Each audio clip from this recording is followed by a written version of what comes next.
Soviet socialized republics. And they'd say, oh, but aren't you so glad that you're in America? I said, well, I know a lot of Russian filmmakers. They have a lot more freedom than I have. All they have to do is be careful about criticizing the government.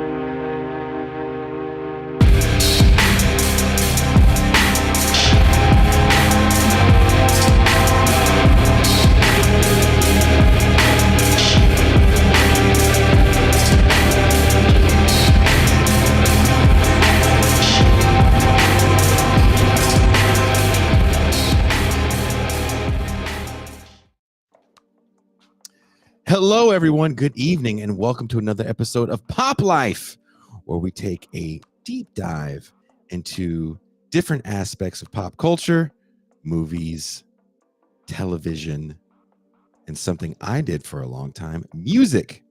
Don't forget, if you like what you're seeing or hearing, please hit like. It's a passive gesture. It goes a long way. Don't forget to hit subscribe so you're notified whenever we go live. Oh, actually, hit the notification bell so you're notified whenever we go live. I'm so sorry. Because we're constantly adding new shows like this one. And since this show is about music, I wrote a thing that you can purchase. Wherever you are listening, there are links in the description. Time is running out. The show is Saturday. It's the live meet and greet. We're going to be doing the book launch party in the San Francisco Bay Area. Ben Burgess is going to be there, introducing and kicking the whole thing off. I'm going to talk a little bit. Then I'm going to give the floor to some of my heavy metal, punk rock, hardcore rock friends. Chris Contos from Machine Head and Attitude Adjustment, Craig Lasistro from Forbidden, and Rick Huno from Exodus. It's going to be a very, very fun time. I was just told there's going to be catered barbecue, liquor for you drunks. I know you guys drink. Fun event. Wherever you are watching right now, the description, there's a ticket link. Get tickets. I want to meet you guys in person. I want you guys yell at me if you disagree with me. We're going to do a Q&A. If you say, Jay, I think everything you say is BS, and the culture of deconstruction and authenticity that you write about is bullshit. You tell me to my face it's bullshit. We may fight. We probably won't fight. It's not that serious. Also, if you haven't read it, I have a new article out in Damage Magazine. I was just recently on Left Reckoning yesterday talking about it. You can check that out. And also, I was also on the Fucking Canceled podcast talking about that article as well. And there's a link in the description to the new article at Damage, the Man Who Sold the World. And yes, I used David Bowie song title for that, because everything I write is a song title. That's how much I love music. Now, our guest today, very stoked to have this guy. I hope you guys are equally as excited. Someone says Jason's too scared to come to Minnesota. I'm not scared to come to Minnesota, but I don't believe in snow. I know it exists. I've seen it in movies. And that's where it needs to stay. I lived in North Dakota for a while. Literally, the last time I was in Minneapolis, Minnesota, playing a show at a club that I found out no longer exists, it was snowing. Me being a California native, I was wearing Vans. Do you know what it's like unloading equipment with Vans on? You look like a cartoon. That's what Minnesota is to me. And then the band decided to take me out to some all-night vegan place. All of that sounds like a nightmare. Unless you can guarantee me that there's going to be ample footing and meat. If you can guarantee me those two things, I will definitely take this book party. Maybe not the exact same people in the book party, but on the road to Minnesota. But if you can't guarantee me those two things, can't go. Can't go. Sorry. Now, Tom Werman in the bygone era. I'm excited about this show. It's not often we get to talk to music legends here on TIR, and today I'm pretty stoked to have a man that was part of many of the albums that I enjoyed in my childhood and helped shape the way I play, record, and I produce music. He sold over 50 million albums, and he has a new book memoir out now called Turn It Up, Making Hit Records in the Glory Days of Rock and Roll. Wherever you are listening or watching this show, there's a link in the description also to Tom's book. Please welcome super producer Tom Werman.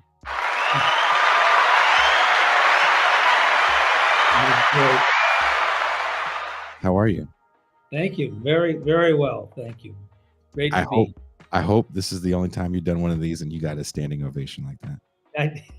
That's absolutely. Love it.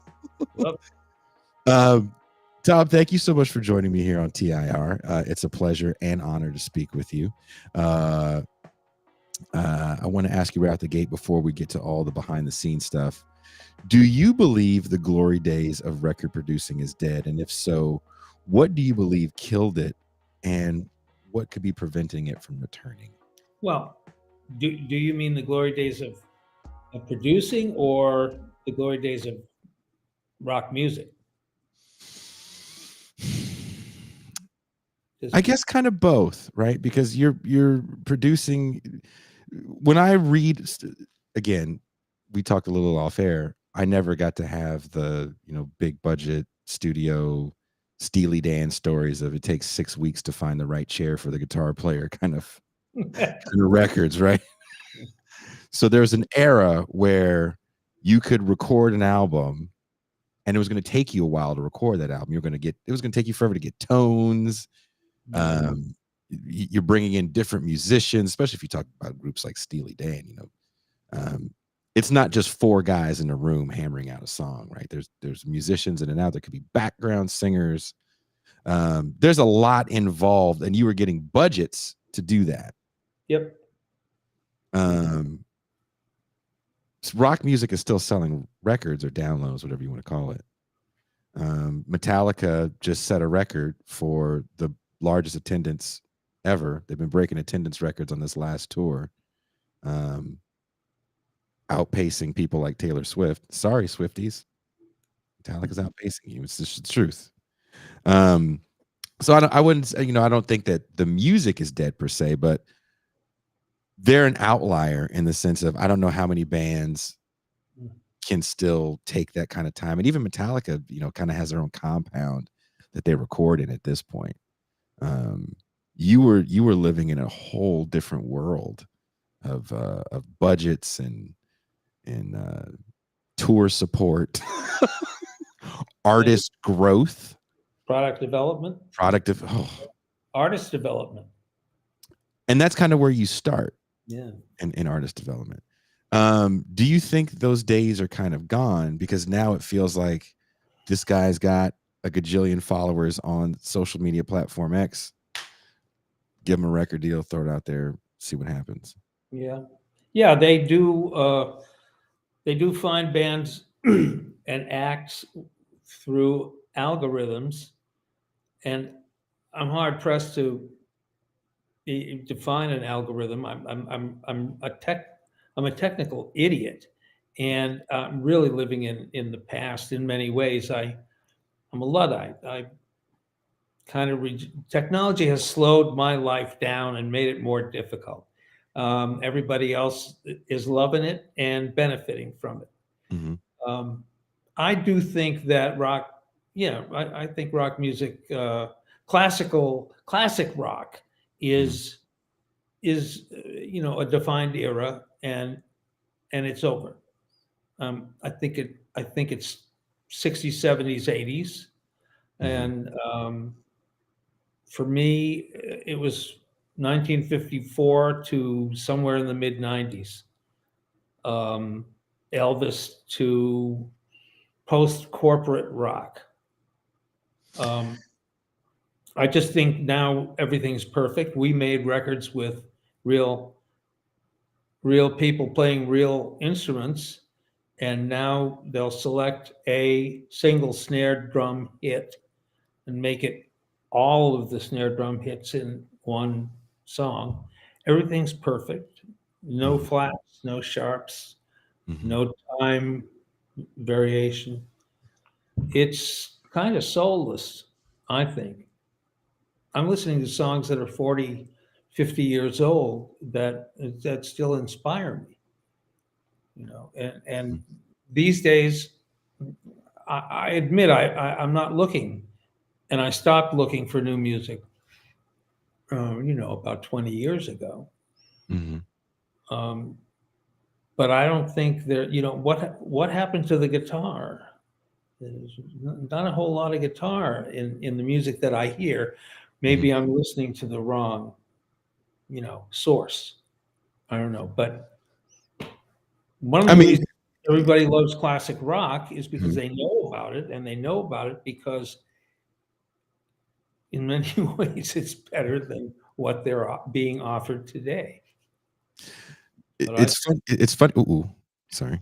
It's funny that you say that because I worked at a festival in 2016 called Desert Trip, and it's yeah. at the same place where Coachella is, and it was the Rolling Stones, the Who, Bob Dylan, Oh, that was old Cella. Coachella.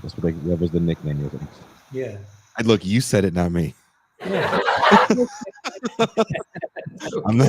not. I'm not in that industry anymore, so I probably could say a lot more. But part of my job was to do number stuff, and Desert Trip made a lot of money. Yeah. And as someone that was literally there was a lot of young people there. Mm, There was a lot of young people there because this was the first time all those people were ever on one stage. right. Even if you look up Desert Trip on like eBay, you'll see the merchandise from there selling for hundreds of dollars. Huh. It was an event that made me scratch my head. And after that, when we started doing, I worked a lot more festivals after that all over the country. I was floating around to do like number stuff. And um, one thing I saw was that establishment acts definitely bring in a lot of money, even in venues. Whenever the young artists would come up, they just don't sell liquor. Sometimes they don't even sell that many tickets.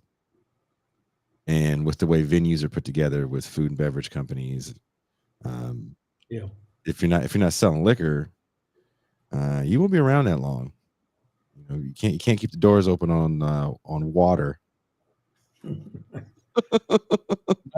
Well, they charge $5 a bottle. Well, that's the thing about Coachella's the only place where they don't because the dude was afraid. So that's like built into the contract. You can't charge more than $2. Only Coachella. Only Coachella, by the way. So there is something to be said, I think, about this music kind of resonating with people.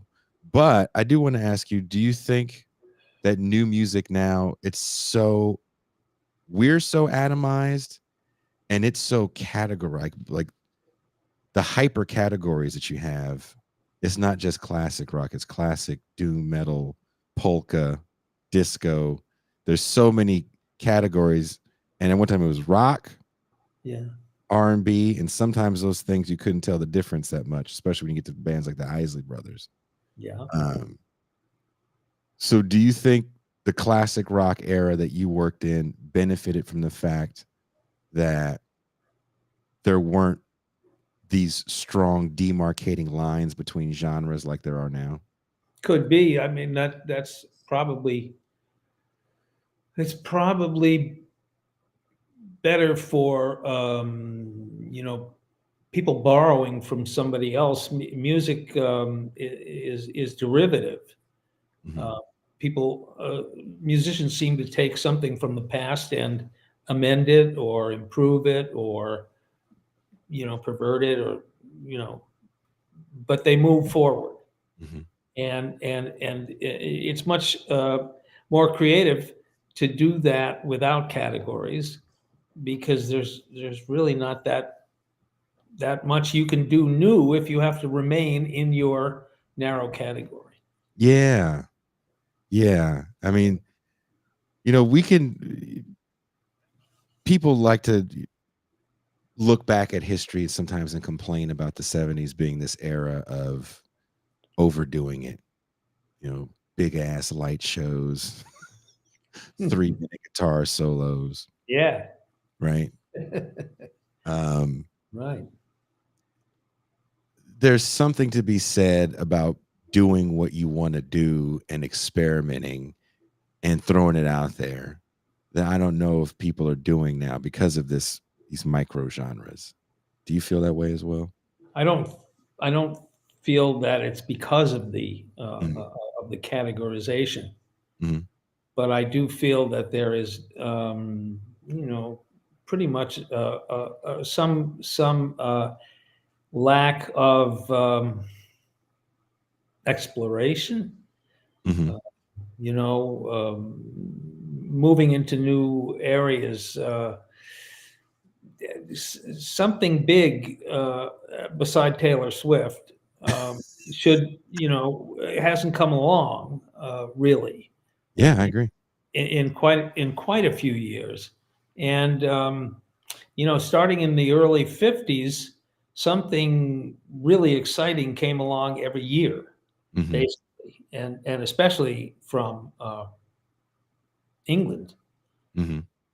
You know, England churned out about 25 really influential acts Mhm.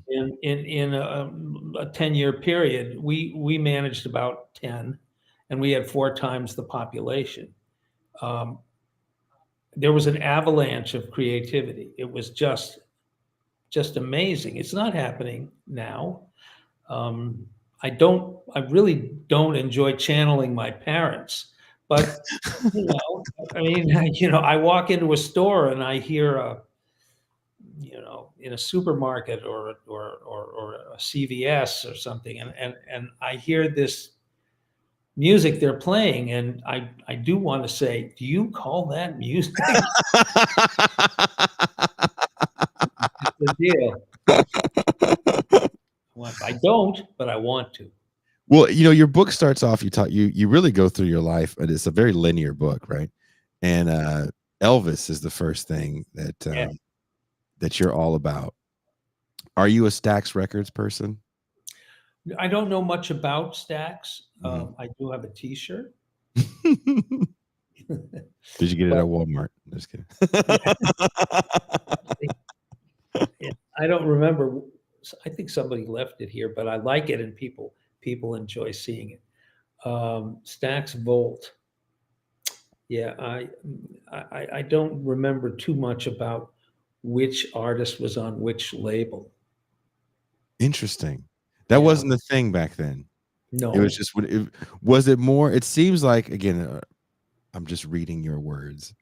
I'd yeah, love for you to tell me more about it because I felt a sort of excitement as I'm reading these words.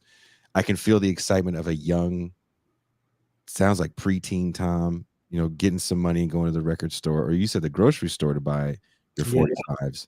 yeah, So, now again, with all the technology in our pockets, we know, go to this label if you like that kind of music or this kind of sound, right?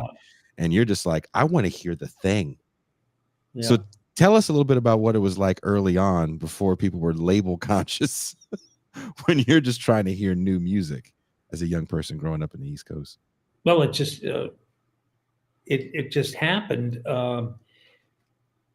You just sat back and waited to get what they were giving you next, Mhm. and it was hard to actually know everything that was available and Mhm. that was coming out. And you know, there was a whole variety of talent, and they would come up with different songs, different lyrics, different ways of recording. Mhm. Um, it was almost overwhelming. And then after 1964, Mhm. it was incredible. Things changed so quickly. Um, Elvis was a big change, Mhm. but and then things improved and changed and developed, for the next 10 years, and then the Beatles. I don't know if we'll see another. I certainly won't see another Beatles. No, I Um, don't think. I think I don't know if anybody will. we're too. There's no more. There's no terrestrial radio to that extent where you're going to have one person or one group that can dominate a yeah, single medium that's yeah, that important to a large swath of people. Like you have an entire demographic, a new demographic in the teenager or newer, right? yeah. And the Right. Beatles are like perfectly made for this hungry demographic. Yeah. When are you going to have that moment again? You can try to look to the 90s and boy bands, but are they going to be around and as relevant 60 years later Yeah. as the people that we're talking about now, right? The Beatles have a new song out. Yeah. Well, that was AI. You know, Ooh. that's John. That's an AI John Lennon. I know. We talked Yeah. a little bit about that on this show, another episode. Great. You know, I mean, How do I you feel about I can barely I can barely text, and now they give me AI. You know, it's like, wait, stop, slow this train down. that? I don't know. I will tell you that it's a good time to be old. You know, because I just don't want to be have to be part of the of trying to achieve something in this day and age. Um, just personally, my brain is not capable of dealing with social media or technology or certainly not AI. I I don't know what I can't even. I don't know what a Bitcoin is. Good. Nobody's been able to explain it to me. Don't let them. You're winning on that. Just keep it that way. You Just mine Bitcoins, and it actually affects the environment. I don't yes. get it. You don't need to. Okay. As Don't the, invest in anything you don't understand. hey, as the great Alex Guinness said in Star Wars, these aren't the droids you're looking for. Just hey, sir, we got this new thing called. I'm sorry, I'm deaf in this ear. I can't hear, and just keep walking. You you came up in the era of the authentic rocker. What we're talking about the '60s, the mid '60s. What I mean is people like Dylan weren't a part of the Brill Street Machine. For you, is this a period where music is a little more authentic? When in the 60s? In the mid '60s, where the singer songwriter is coming to be a bigger thing. Yeah, not necessarily more authentic, but certainly more interesting. You know, for me, because you know all the music then was you know was moving. It moved you one way or another. You got sad, you got happy, you got angry, you got inspired, you got pumped up. That really didn't happen in the early 50s. And you know, Elvis for me again introduced a completely new emotion. He was, you know, he was my fighting buddy. It's like we will rebel. Even though Elvis was a, you know, actually a pretty polite guy, his approach to music was, you know, just so upsetting to adults and so thrilling to me. Um, I don't know. It just inspired me. I had never felt like that when I listened to his music. I was transformed. Uh, and then of course he made it possible for everyone who came after him, really, to take what he offered and run with it. Now, I want to get into a little bit of your professional life. Now, you go to an Yeah. Ivy League university. You know, you don't downplay anything in your book. You're very upfront about your life, I hope so. which I thought was really interesting. Another reason I was like, I don't know if anybody could be this honest like this anymore, because someone would try to throw some sort of critique at your upbringing. Like, well, this person came from privilege; they don't really deserve There you anything. go. We're talking about industry plants before, like people that have money. But if you look at Yeah. the industry, a lot of people have an inside or come from, maybe not your beginnings, but at least there's some sort of insider connection they had to an industry person. You leave. So I'll be brief. It's 200 and some pages. I can't recite them all All in right. the book, right? But you go to Columbia University where you get your MBA. Yeah. Kind of, it sounds like somewhat begrudgingly. You're trying to be the good son, and Well, at that point, yeah, the college was fine, but I really didn't enjoy having to go to business school. I didn't like business. I you got in couldn't the do record business. it. Well, yeah. Well, you had to be in, you know, yeah, that's the way it worked. If you wanted to be in music, you had to be in business. But really, my parents always wanted me to be a CEO, not desperately, Yeah. but they imagined that I would be, some kind of corporate executive, I guess. And that was a different time of corporate responsibility.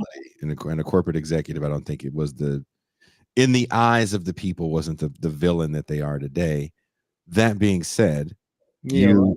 you go get a job at an ad agency out of college in New Yeah, York. You don't like it too much, hate it. and you get a job down the way at CBS Records. Can you tell us a little bit about that? Well, I was pretty suicidal after a year at my job at the advertising agency, even though I had gone from Gain detergent to Jif peanut butter. And I really like Jif, choosy mothers choose Jif. Choosy moms choose Jim. Is And that you? Did you make that slogan? not because I wasn't even in the copywriting department. I wasn't creative. I was in the account group. I literally didn't know what I was getting into when I accepted that job. And so I wrote a letter to Clive Davis. He was the most important guy in the record business, and CBS Records was the most successful and the biggest and most diverse at the time. Mhm. I always said that getting an appointment with Clive was like a Catholic seminary student getting an audience with the Pope.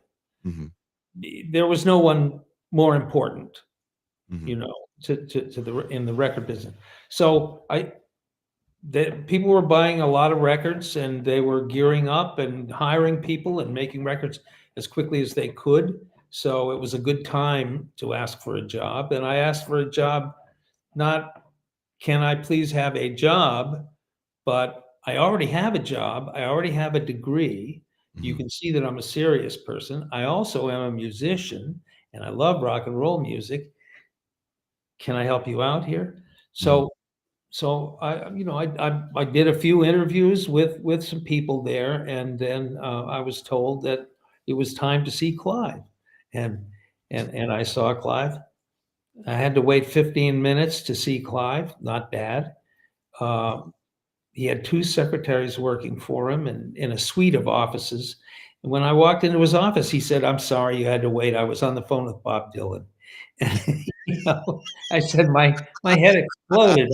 I was 25, and I didn't, it was pretty cool. So he hired me on the spot, and there happened to be an A&R position open, and yeah, it was a very fortunate set of circumstances for me. I was really lucky, and then I signed a band, a very successful band right away, and I was off, And that band was? REO Speedwagon. And they're 50 years on the road today. Mm. Um, anyway, they gave me a credit card, CBS American Express card, and said, "Go find hits." Pretty good job for a 25-year-old. It was heaven. I went from hell to heaven So overnight. There is actually kind of a really heartwarming part in the book where you talk about you saw Clive Davis, years later, and Oh yeah, and you say, "Hey, you gave me my start in the business," and he was like, "You may not remember." He was like, "Of course I remember you, Tom." I thought that was really cool. That was really yeah. cool. So another thing I think is funny is you seem to be such a polite young man that you're not trying to overspend on the company credit card. Right. And we don't want cash receipts. You got to go charge it anyway. That's right. Now, an A&R, can you explain what an A&R is? Because I think people hear that term and don't know what it is. Yeah, they don't. Artist and repertoire. Not many people know what a producer is either, but Oh, we're going to get into that, but let's get into A&R first. A&R is artist and repertoire. In the beginning, like right up till the probably the late 50s, you were assigned an artist, and it was up to you to find the right songs for him to record. Mm-hmm. So I would be assigned Frank Sinatra, and I would try to find a song like My Way or New York, New York. And we had pianos in our offices. I still had a piano in my office when I got there in 1970 because publishers would come in and songwriters would come in Mm-hmm. and play the song for you right in your office. Later, when the singer-songwriter came around, the A&R person became really just a talent scout and would supervise the making of the records for certain artists that were assigned to him. So, I was a talent scout. I'd get cassettes and reel-to-reel tapes from managers and agents and lawyers, people who were involved and had an artist or an act that they wanted to sign. And if I liked it, I would go see the band or the act, whether it was uptown to a club or out to California. Now, I want to talk a little bit about that because that's also something of a bygone era of sending in your music blindly to a label unsolicited and Yeah. having said label listen to it. Last I heard is when people were dealing with labels like that, it was kind of bad news to open up that stuff and listen to it because there had been quite a few lawsuits about copyright and stuff like that. Or is it still a thing? Listening to unsolicited music, you don't. I don't think they. I don't think people get. They don't get music delivered to them anymore. They search for it and online somehow. And my son is in A&R Oh, at Warner Records in LA. what? Yeah, he's a VP of A&R, and we can't really talk about music that much because I don't understand Mhm. too much of what he does and how he does it. They don't go out and see live acts too much anymore. It's a shame. That was the whole thing. Let's see if these guys can deliver live. That sounds good. Like with Boston, the demo was absurd, and it was totally finished product and fantastic. But we had to see them live.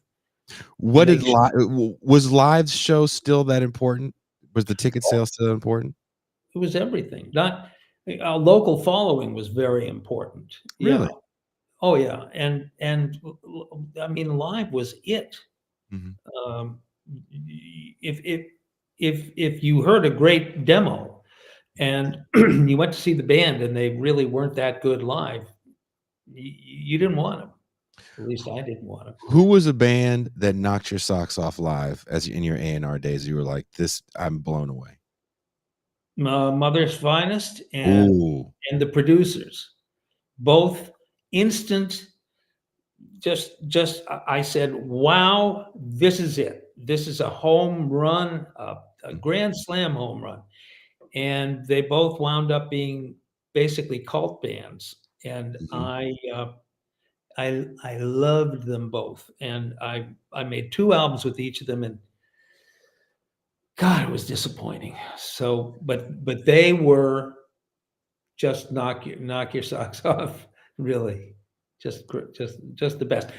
There were others that were good too, but Mm. not like that. Why do you think in Mother's Finest case they don't have a certain amount of commercial success? Do you think they're just too ahead of the curve when they're coming out? They were at the time, Living Color came sometime afterward, Way after, yeah. right? And I think that Mother's Finest may have opened the door a little bit for them. But as I wrote in the book, the story from the promotion department was too black for white radio, too white for black radio, really hard to promote, fell between the cracks. Mhm. It was terrible. It's easy to blame the label for some unsuccessful albums that you produce.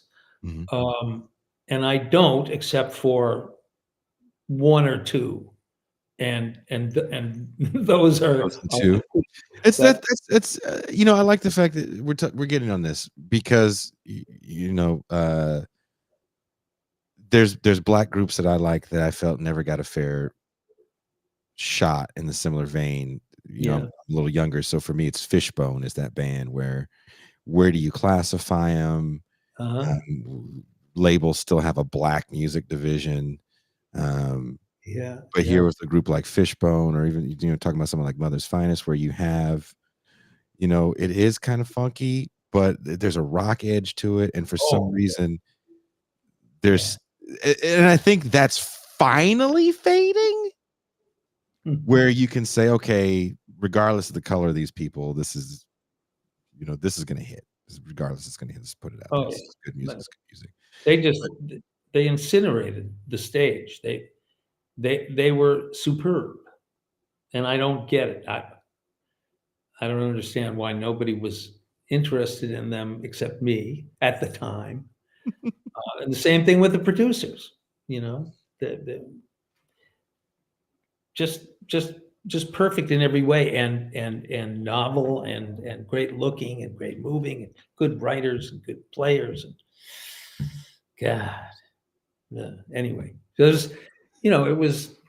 was their favorite musicians were Zeppelin, Mhm. and you had a mixed band. Mhm. It was just I don't know. We had we had fun. I was very disappointed, and I feel bad for both of those acts because they put their heart and soul into their work, and their product was really fantastic, and no one really can explain why. When you would see those bands live, what was the audience comprised of? Well, I never saw the producers in a big venue. Mhm. I did see Mother's Finest open for The Who. Whoa. Yeah, people liked them very much because it was like, "Whoa, what is this?" You Mhm. know? Yeah, I I I got a chance to I found them at, in Alex Cooley's Electric Ballroom in Atlanta in, I don't know when it was, God, 77? So was it a majority black crowd that you saw in No, front of? no, no, no, no, no. Okay, so it was a mixed crowd. At least it was probably predominantly white. Oh, wow. Yeah, I was wrong. This is a hard rock band, and Alex Cooley's was the place. It was like the Fillmore, Mhm, mhm. for Atlanta. But it was probably a mixed crowd, but I wasn't even looking. You didn't see color or Not colors? at the time, no. You were stoned. It may have been, but Then why do you think if you're going out and seeing this band live, yeah, opening for someone like The Who, yeah. right? And you're saying, "Look, they're playing in front of white people now. Why do you think white people are gonna be so scared of these people?" They weren't scared, but it was too radical for radio. Radio was just too commercial, Mhm. and they had, by that time, radio stations were being bought up by one company, Mhm. and they had programmers. Mhm. They had, very successful people who would make up playlists. They'd listen to new music, they'd make up playlists, and every song in that corporation, every radio station in that corporation would would have that playlist. And, they were corporations, they were traded, they had stockholders, and they had a bottom line, and you know, they couldn't take chances the way FM could. Well, let's talk a little bit about your first production job. Mm. This is, we're talking about your A&R days. You find a young man from Michigan Yep. that people that watch this show are probably going to be shocked we're having a conversation about. I will preface this by saying I'm the biggest Ted Nugent fan. And that's even before I knew his stance on anything. As a little kid, sometimes he'd come on Headbangers Ball, and I was like, I don't really get it. Um, Headbangers Ball. yeah, that's how old I am that I watch it. So I might be your son's age. I'm 46. Yeah, he's 41. Okay, so I'm a little older than your son. Yeah, he was the last of three for us. My eldest is 51. Are they all A&Rs? Because that'd be really hilarious. Yeah. No, they're not. One's actually a therapist. Do they Really? do they talk to you about your hatred for new music? They go, all right, Dad, this is why you hate new music. We're Yeah. no more therapy sessions at Thanksgiving. Right. Yeah. But Ted Nugent is Yes. someone you discover, and you did not discover him at a Klan rally, to the chagrin of everybody listening. He No. wasn't. He's a regular dude, ripping on guitar. What Yeah. do you see in young Ted Nugent that makes you say, I need to sign this guy, and I think I want to help make some songs for him? Well, he's a good guitar player, and he had songs that really were all built around this one rhythm guitar riff, like Cat Scratch Fever, for instance. Um, they I also he had some very catchy commercial songs that he had written and that Derek St. Holmes had written. Mhm. The other guitarist in the band and the main vocalist, and he had more energy than anybody I'd ever seen. He really did. He was maxed out for the entire time he was on stage, and he Mhm. had a rap going, and he was moving around, and he wore ridiculous outfits, and I mean, he was a performer, a real performer, and he also just ruled. He would walk into a room and suck up all the energy. Mm. He was the Motor City Madman, and he just made a huge statement on and off the stage, and I had no idea what he was like politically or socially or anything, but it was just music.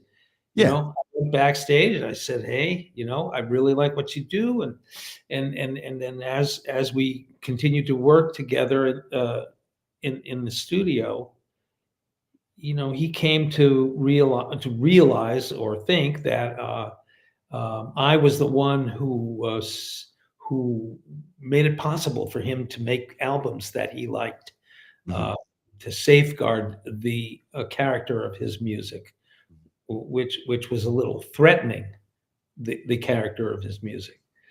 Um, so I got co-producer credit and because I just horned in and made all kinds of suggestions in the studio because I wanted to protect my investment in him. I needed a hit at that time, because I had already been turned down on 3 huge bands that You got turned down on, I want you. We're gonna put a pin in Ted Nugent for a second. Yeah. You got turned down on. Tell me if I'm wrong here. Leonard Skinner, Yeah. Rush, Yeah. and Kiss. Correct. Uh, And later on, uh-huh, but by a different person uh-huh. in 1982, Mhm. Whitney. Whoa! Yeah. Yeah. That was Elektra Records. Why did they say no to Whitney? Well, it's an interesting story. This guy, new president, just elevated from Warner Brothers. Mm-hmm. Joe Smith hired me to be the head of A&R at Elektra in 1982. He was kicked upstairs right after I got there. And this guy, Bob Krasnow, came in from Warner Brothers, and he was a very good kind of jazz R&B guy, and he had very refined taste. And anyway, I went down to see Whitney with Bruce Lundvall, who was number 2 guy at Elektra. He asked me to come with him because he wanted my opinion, So we went down there. She's a beautiful young girl, sang her heart out. She was so good that I just laughed when she stopped. I didn't have to say anything to Bruce. We went back uptown, and we just gushed to the president, to Bob Krasnow. You've got to go see this girl. You have to see. She's really great. She's Dionne Warwick's niece. Right. And Sissy's daughter. Anyway, a few weeks later, he went to see her and passed. And what he said was, "Why should I sign someone who sounds like Chaka Khan when I just signed Chaka Khan?" Wow, because Chaka Khan was 44 at the time. I don't know, but he had done that. He had signed her, and he didn't particularly distinguish between the two of them, I guess. Wow, they all look alike. Jesus. So we have a super chat here, and on TIR, we're trying to get to all our super chats. Usually I have a producer here with me. A super chat, Tom, is where someone actually pays money to us. We'll ask their question on air. So I'm not asking any of your Tom Werman questions without a super chat. I'm being that guy today. Sorry, guys. Trying to keep the show on the air. Our good friend Strom McCallum from the glorious state of South Carolina asks, any Alan or Phil Walden stories? Alan Walden, sure. Alan, was the guy who came to me with Leonard Skinner and gave me a reel-to-reel tape with Freebird on it. Whoa! And these were demos. There were demos, and Give Me 3 Steps, and I don't know what. How do they sound? Were they pretty well? They're pretty well recorded. These demos, were they pretty well recorded? Oh yeah, they were well recorded. Sure.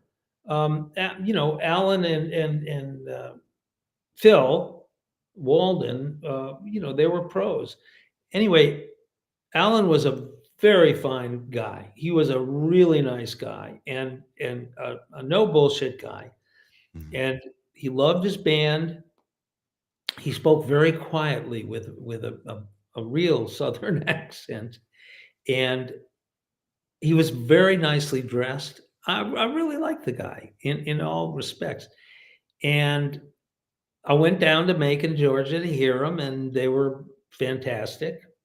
I went back to New York, and I told my boss he had to come see him. Because I wasn't permitted to sign bands on my own at that time. So we went down to Nashville to the Exit Inn, and they played a set, and we left. And as we're walking across the parking lot, he turns to me and he says, "Good band, no songs." Whoa. That was it. Then, he was a good guy. He was a smart guy, but he wasn't a rock and roll guy. So that's what happened there. I'm And first. Alan, Alan went on. They did fine. I mean, Al Cooper saw him probably about almost a year later, and and signed them. And I'm glad it was Al. He's a great guy. That was it. They went on to to be very successful, and then I signed Molly Hatchet after them. Skinner-esque, huh? Yes. Look, I want to ask you this before we move on to more of your producing, because I find this what you blew everybody's minds on Whitney Houston. I just want you to know that. I would love to hear I wish I could have been a fly on the wall when you brought in Kiss. Well, you're like, I got these guys. They got makeup. They play rock and roll. They were like, if you don't get that shit out of our face, Tom,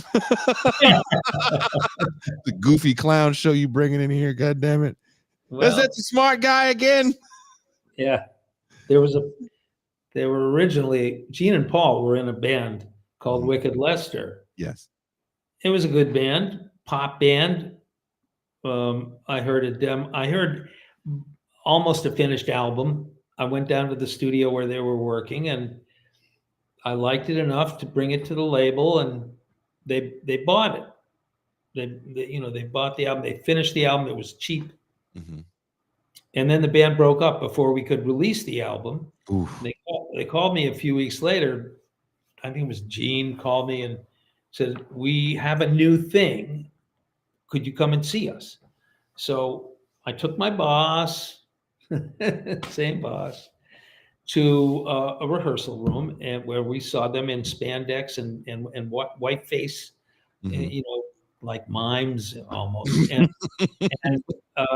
they did a set, good songs, singing in the shower, chorus, strong choruses, and a big presentation visually. They were good. They were a 3-piece at the time. They didn't have, yeah. And I can't remember exactly how that worked, because Peter wasn't with them yet. Anyway, they were very they were good. We went back down the stairs to the street, and my boss turned to me and said, "What the fuck was that?" That was it. I wasn't laughing.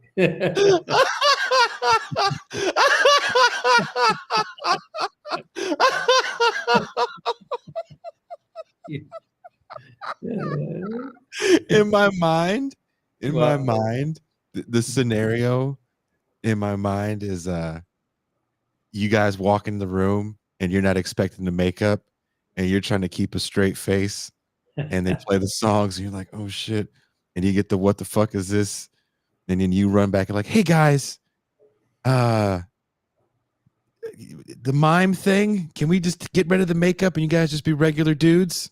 You might get a deal if you're regular dudes. And then Paul Stanley looks at you and he does this with his hair and he goes, no man, the makeup stays. Yeah, right. Yeah. No. They persevered, They did. They did. I met Paul Stanley years ago, and he was actually a really nice guy. Yeah, he's a nice guy. Gene is quite a character. Yeah. We'll just call him a character. We're not trying to get you. Can't have two old people fight in the streets like hip hop. Gene Werman, were you talking about me on the podcast again? Right. Yeah. Can't have that. What did they say about Rush? Were they like, this guy with his high pitched voice, it's not going to work?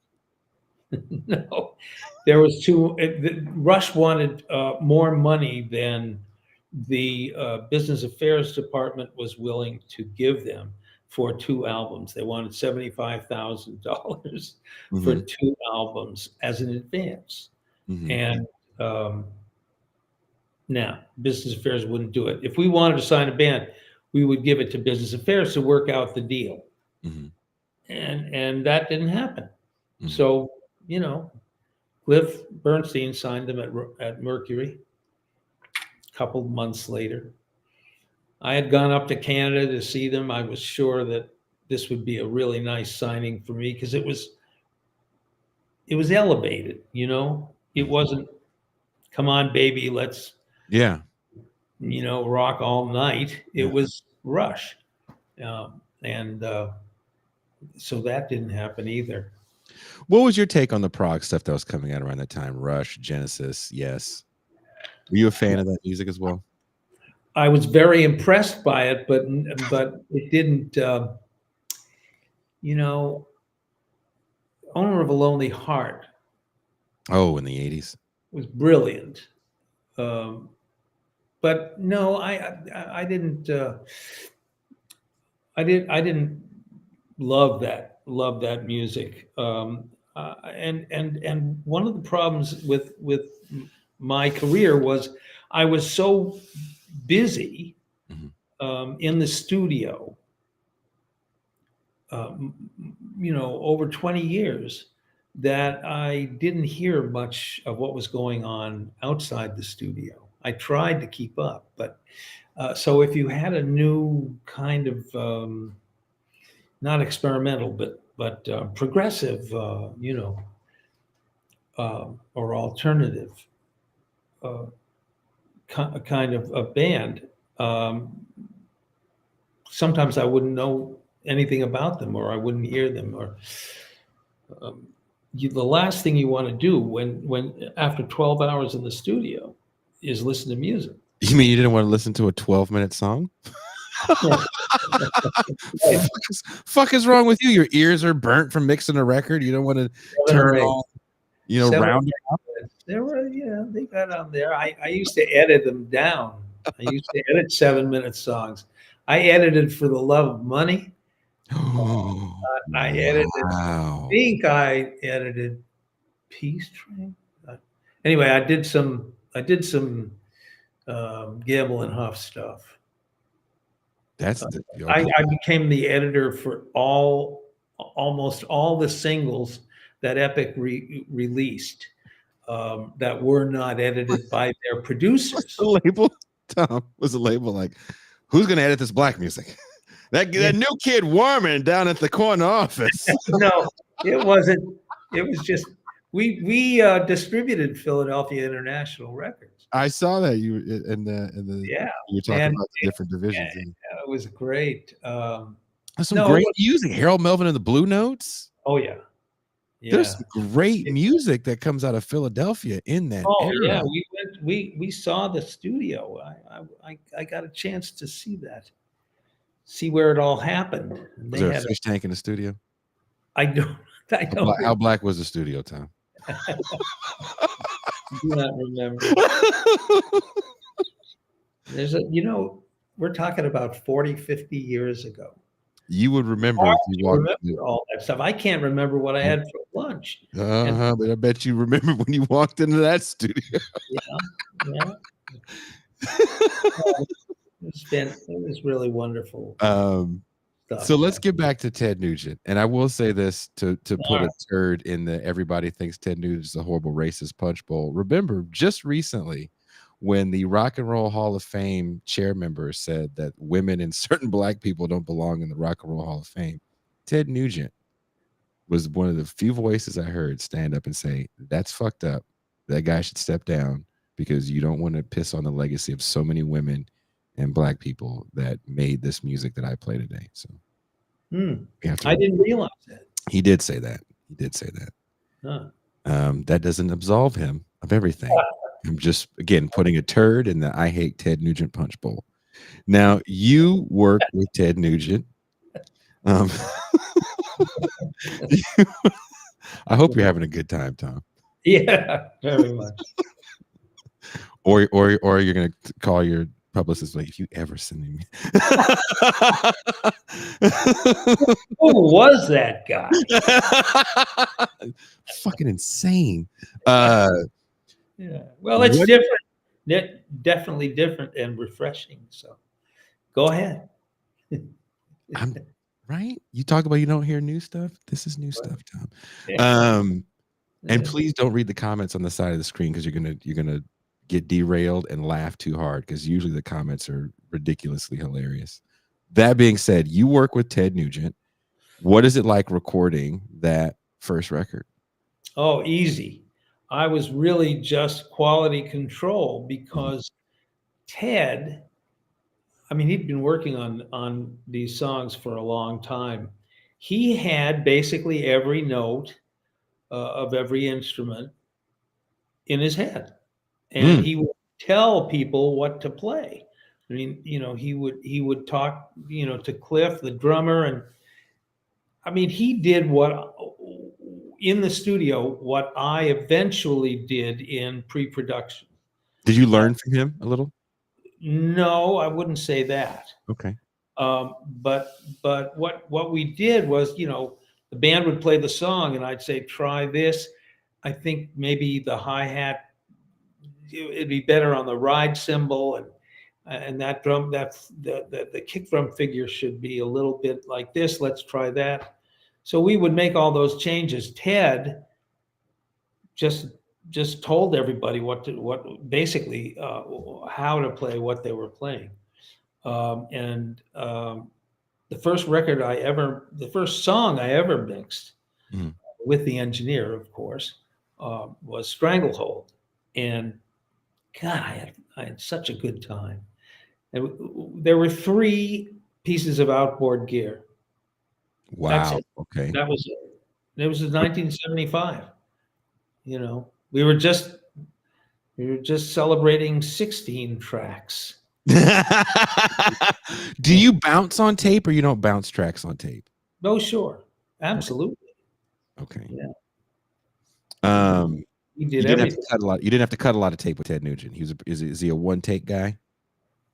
Um, he was very good. I don't even remember. We would fix things. Mhm. I did a lot of punching in my career. I had calluses from punching, record, and then play. Um, no, it was a quick, very inexpensive album that was mixed by the guy who owned his production contract or deal, and I didn't like it, and it was pretty disappointing. So I asked my boss if I could remix it, and they gave me, I think it was $6,000 or $6,000. That's what it would cost to remix an entire album. So I went back down to Atlanta, remixed it, and bang, that was it. So it's a big hit right away. Are you there? Are you there, Jay? Hello. I can't hear you. I'm gone. You're gone. Where are you? Hello. What happened here?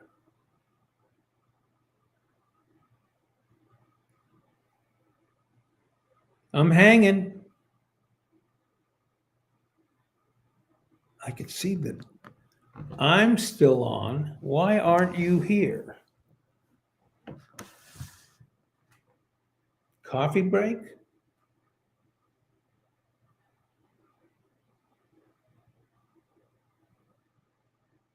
What's going on here? I don't know.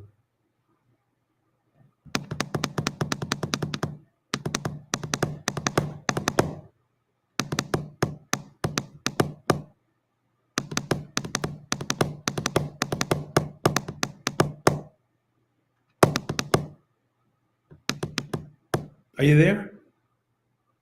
No. Hmm.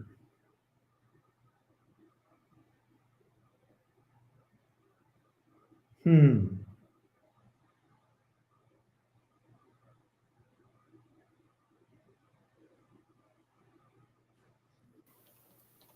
No, I can't. Tom, can you hear me? I can hear you now, but I can't see you. Okay. Yeah. Well, hey, is that a black joke? No. No, it's, My power went out. My wow. power went out. I live in Mexico. Oh, So we had a storm here in California or in Baja, California, yeah. and my power was out for 6 hours. It came on for the last 5, and it literally just went out. So I'm Oh, using my cell phone to connect to the internet, and I was able to get back on. wow. So I'm in the Oh, dark. okay. Okay. I'm sorry. Uh, Sorry about that. no, I Yeah. am because I'm enjoying this conversation. Um, I can keep going if you want to. Um, I will run out of time in about 15 minutes. Okay.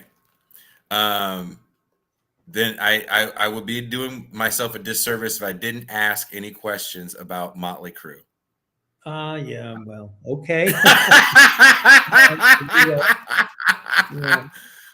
You know, When I was, yeah, go ahead. Go no, ahead. I was going to say, people think they, that they behaved the way we know they behaved in the studio, but they didn't. Hmm. It was almost all outside, on their own time. I won't say they were the most diligent band I ever worked with, but um, they were surprisingly focused on the project. Now, you also worked with Van Halen, correct? No, I did No. not. In fact, I was never even able to see them. I met Roth. He was amazing character, but I never saw the band, and I did not work with them. That would have been fun. Ted Templeman at Warner Brothers produced all their records. Oh, I knew it was a T name. Sorry. Um, and I do have to ask you about LA Guns. Yeah, not a lot to remember from that album. Really. Not because not for that reason. It you know I was kind of burned out by that time. I Hmm. think it was early '90s, and, Hmm. it was kind of more of the same for me. I liked them. I think Tracy's an incredible guitar player, but uh, I really just, I have to admit, I wasn't as involved with that album project as I could have been. I didn't purposely not pay attention, but Hmm. I had my engineer and another guy we used to work with that I really enjoyed. I let them line produce half the record, I think, and I took the other half, which included "Rip and Tear," one of my favorite hard rock songs. But there was nothing really to talk about uh, with the making of that album. Is there anything Mm. you particularly wanted to know about them? What kind of Really? board did you use? No, Yeah, right. it's it feels like there was a moment where you're producing a lot of what we now call hair metal. Yeah. Oh, Um, yeah, absolutely. do you think that did that genre add to the burnout? No, it really didn't because they were different enough. I mean, Motley Crue was quite different from Poison, um, both of those were quite different from Twisted Sister, but it was all the same, as you said, category. Mhm. Um, you know, but you know, both I and the music listeners found enough about each one to, you know, to make them attractive. They didn't say, "Oh, I don't like this Twisted Sister album. I already have a Motley Crue album, and they sound the same." You know, so I wasn't burnt out because of that. I got burnt out because of the my age and the amount, the number of albums I had made. I just been in windowless rooms for 20 years, and 52 albums is just, I mean, what is it? 52 times 12, you know. It's a devastating number of songs that I had to put together and mix, you know, and I had a family and I was in LA and you know, I wasn't the nicest person to my body during all those years. And that was it. So, and also the music had changed pretty much, starting with Nevermind or the Beastie Boys around the 1990. Yeah. And, you know, I could see that it wasn't going to be productive for me to be making records for teenagers for too much longer. But it's interesting that you bring up Nevermind, because for me, Nirvana, especially aesthetically, is kind of a return to certain classic rock looks, even guitar shape wise, right? There's no pointy guitars and super processed sound that you get from Nirvana. And I'm not saying this as a Nirvana fan at all. I'm actually not really. And they are kind of media darlings, right? This is quote unquote important music. Why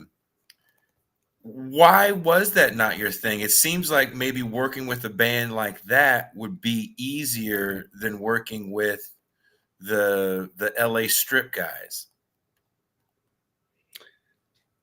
It would have been easier, I think, because their whole record making procedure was probably close to playing live. Yeah, very bare bones. Yeah. Yeah. All of my bands wanted to play live, and I would illustrate for them in the studio why they shouldn't, and they would agree. Right.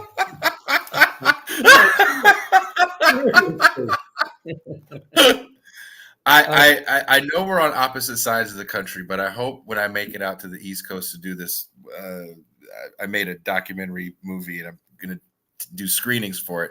I hope I can meet you in real life, because I got to hear some of these non-book stories from you, because I know they're going to be effing hilarious. That's great. I wish I could have been. I've heard some stories about Poison. I know I don't have you very long. And on the show you were on, Full in Bloom, he has the guy that did, I think, Poison's first record. I can't remember the man's name for the life of me. Rick Rowdy. And this man tells, yes. That man, I don't know if he's a mean guy, but he tells a story about Poison being kind of the worst musicians. He's recording Bret Michaels line for line. He made it sound like it was a bit of a nightmare.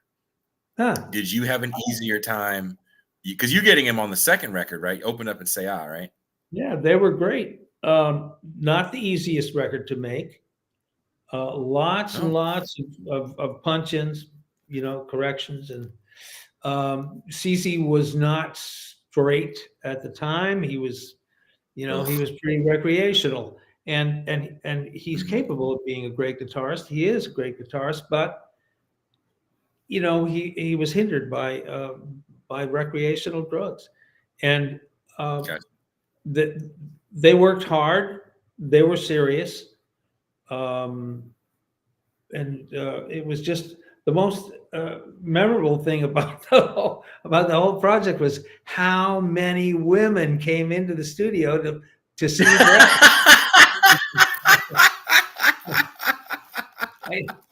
I suggested to them that they should get a numbers machine like in a delicatessen, Next.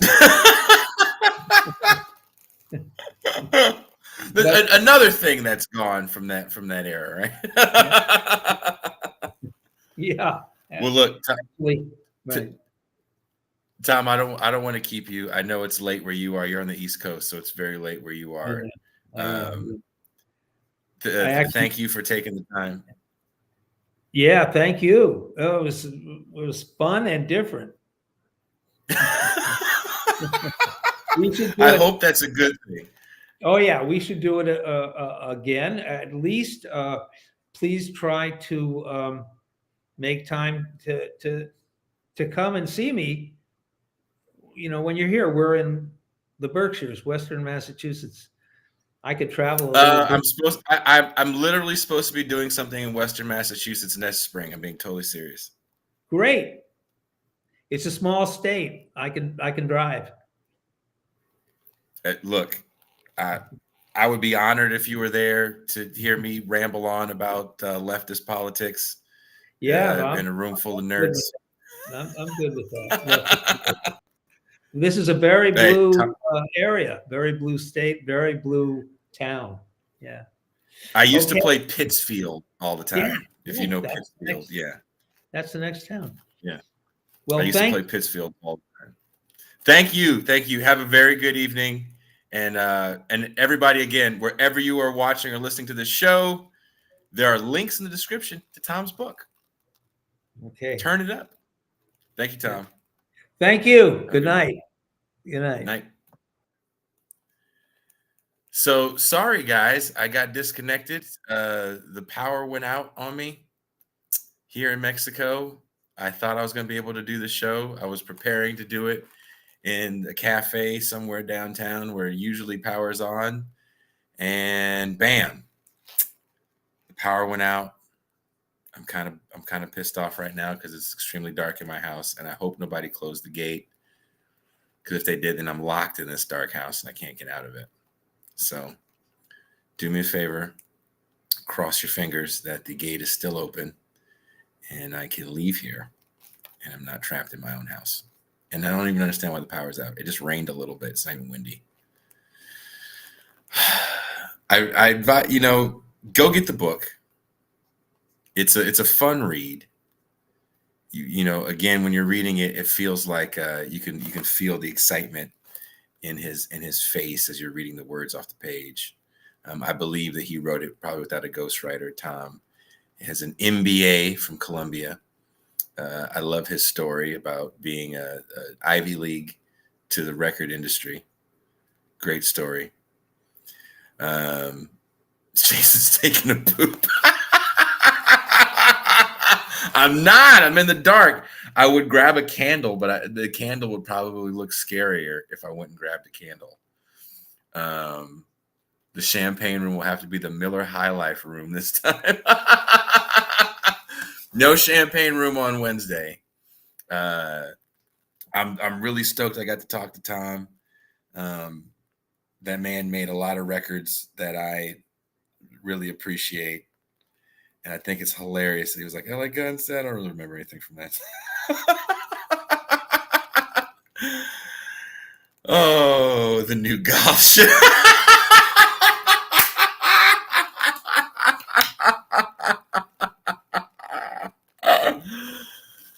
Oh, well, look, this is even more of a reason why you guys should come see me this Saturday in the San Francisco Bay Area. So you can see me not in a horror setting. This is extremely uncomfortable for me as well. Oh, Hilda. Hey, Hilda. Hopefully I'll see you Saturday, Hilda. If I don't see you Saturday, then I will be very upset with you. Hilda is the significant other of Bitter Lake's drummer, who's also in the chat right now. Also the guy that masters all those new Bitter Lake songs. So yeah, this was a fun conversation. Thank you guys for hanging out. Tomorrow, I won't be live because I have to record the show beforehand because of time zones. And we had another issue recording the show last time. Monday, I was recording a show with Michael Harris about his new book, Come With Me If You Want to Live. And Restream, the system that we use to do these shows, went down. In the middle of the show, just went down. We were stuck. We had to stop. We rescheduled, and the only time I could get him was kind of a few hours before we usually go live. So I'm going to record that. Won't be live, but we should be doing a live Champagne Room if power situations get better. So, like I said, cross your fingers. Hopefully, this is a short-term thing. I do live in Mexico, where infrastructure is not the best. So. Thank you guys. And hopefully I'll see you guys tomorrow in the Champagne Room. And I am out.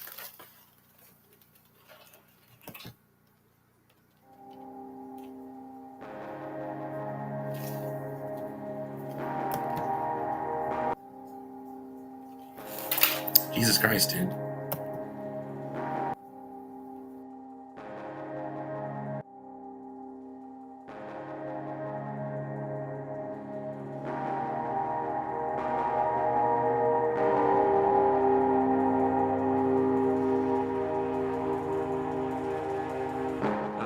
Back when Russia was the Union of Soviet Socialist Republics, and they'd say, "Oh, but aren't you so glad that you're in America?" I said, "Well, I know a lot of Russian filmmakers, and they have a lot more freedom than I have.